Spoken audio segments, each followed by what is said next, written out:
Hi everyone, today we will talk about how to fix or how to solve snapshot something went wrong.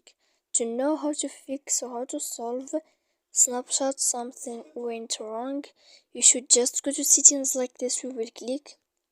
After that, in this page you will go to apps, default apps, app settings.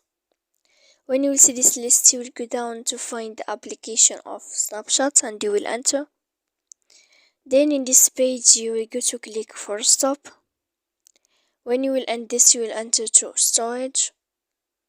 After that, in this page you will click clear cache.